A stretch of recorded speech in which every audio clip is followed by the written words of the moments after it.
जो इस क्वेश्चन को अपन सॉल्व करेंगे, इस क्वेश्चन को सॉल्व करने के लिए अपन कहेंगे कि यहाँ पर अपन को दिया है काट।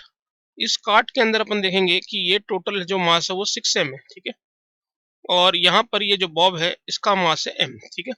लेंथ है l। अगर अपन इसको छोड़ते हैं तो ऑब्वियसली ये नीचे आएगा, और नीचे आएगा तो उस टाइम पे अपन मान लेते हैं कि इस बॉब की वेलोसिटी है v1 ग्राउंड के रेस्पेक्ट में और इसकी है v2, ठीक है, ट्रॉली की।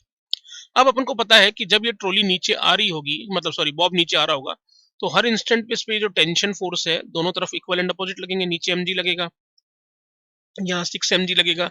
तो एक्सटर्नल फोर्स बेटा x में 0 होगा, केवल x में। और 0 होगा तो अपन लिख सकते हैं कि मोमेंटम कंजर्व रहेगा x के अंदर। तो p इनिशियल x बराबर होगा p final x। p initial x क्या होगा? 0। p फाइनल होगा बेटा कितना बोलो? Total 6m mass into v2 minus m into v1। m से m कैंसिल हो गया, तो अपने पास आ गया बेटा v1 बराबर 6v2, और अपन v2 को लिख सकते हैं v1/6। दूसरा अपन लगाएंगे energy conservation, work done by gravity. तो वर्क डन बाय ग्रेविटी हो जाएगा बेटा कितना बोलो?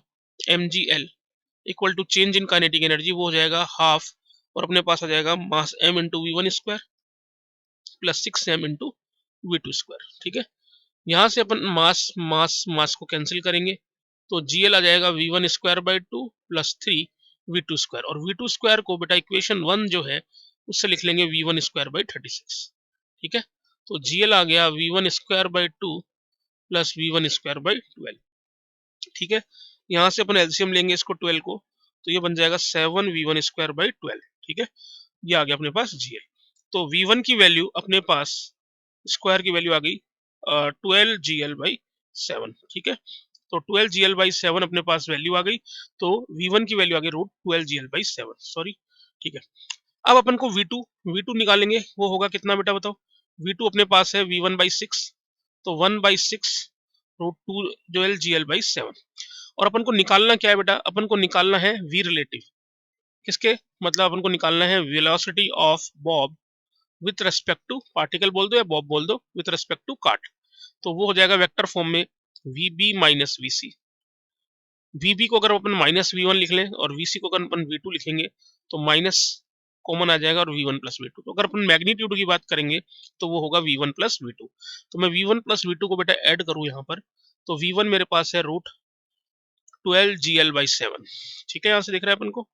और v2 होगा बेटा कितना? 1/6 √12gl/7। अब अपन को आंसर के अंदर रूट जीएल तो मतलब सबको रूट में रखना है बेटा, तो अपन रूट में रखेंगे तो 1 प्लस इसको अगर x मान ले तो 1 प्लस 1/6 हो जाएगा 7/6 √12gl/7, ठीक है।